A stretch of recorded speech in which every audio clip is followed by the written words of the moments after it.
We're joined by Shreveport City Councilwoman Stephanie Lynch. Good morning to you, ma'am.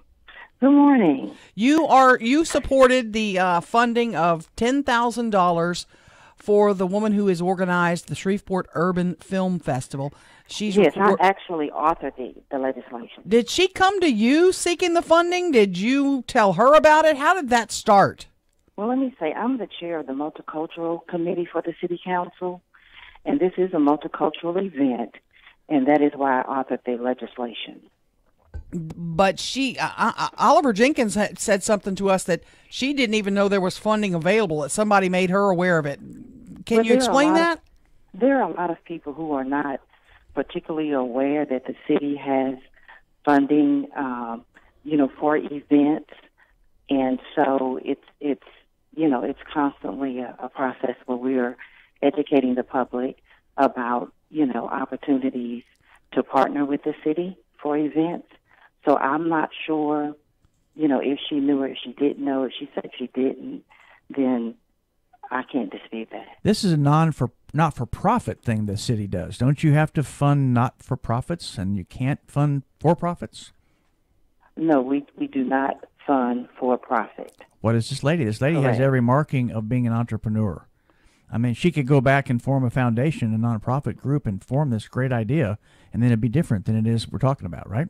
Well, she is a local entrepreneur, and she's presented a festival. She's founded a festival that I think is a great addition to the arts community, and I'm just hoping that it's very successful and will continue to grow as other events have in our city. How are you going to make it legal this year?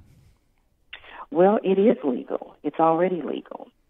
And, it's not odd. And I think I said to Aaron, this is not, my first rodeo with dealing with, entities that are new, either to our city or, people putting on new events. There are ways to work with fiscal agents, such as the Regional Arts Council, Shreveport Regional Arts Council, and other entities in partnership that allows for founders of film festivals such as this one to have a fiscal agent. So it is legal.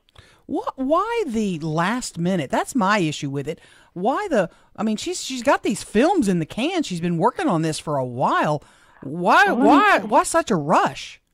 Well, I don't think there's a rush, Aaron. If you're familiar with our appropriation process, people put in applications the year before, but we actually don't do appropriation sometimes until mid-year.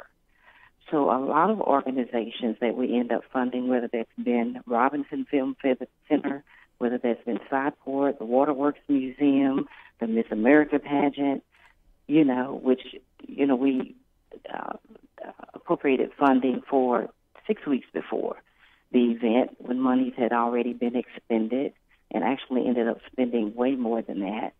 But that's not unusual for appropriations to occur either close to or even after entities have started spending money, because we don't start the process at the beginning of the year.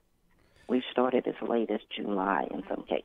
The code in the city's charter says you can't provide city funds for any event, activity, endeavor which discriminates against persons by reason of race, color, sex, national origin, or religion. Mm-hmm. Do you think that does not play in this at all?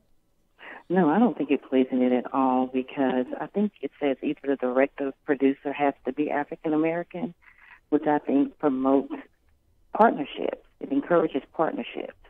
And it's no different than having a quote-unquote woman-owned business that has to be at least 51% owned by a female. That's not discriminatory. Mm-hmm. It's no different. Would you be surprised if the mayor vetoed this measure? It legally passed the council. The legislation is structured that it has to be approved by the city attorney. All of the checks and balances are in place. I just think some people are having a hard time, as people would do, and I think I posted some other festivals on your website, mm-hmm. Polish Festival, Jewish Festival, Hispanic Festival. This is nothing odd, but we're in a city that is 60% African American. We have a local young, and we're losing young people, young African American female that is bringing an addition to our arts community, and because it has the word urban in it, this is maybe another hood, right. Situation where some people, if it says urban, it says black.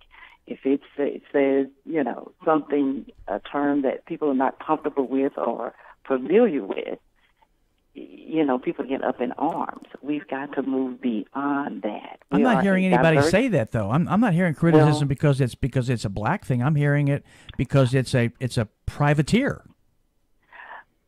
Well, no, I don't think that's really. I think that's being used as a cover for some other things. Oh, it's code. Yes, I think she's right about that. I think she. Let me ask you, Stephanie. Are you confident? I mean, you've not been involved in, legal scandals, I guess. Where you've done something that folks would say you should go to jail for. I guess maybe there are some that might say that. I don't know, but that you feel confident that this is legal. That if this check is ever written, it will be above board. Erin, and I appreciate you saying that because I've been in this politics for 14 years, and I've sponsored a lot of legislation. I've supported a lot of legislation when I did not feel something was legal or appropriate, such as the Elio Motors.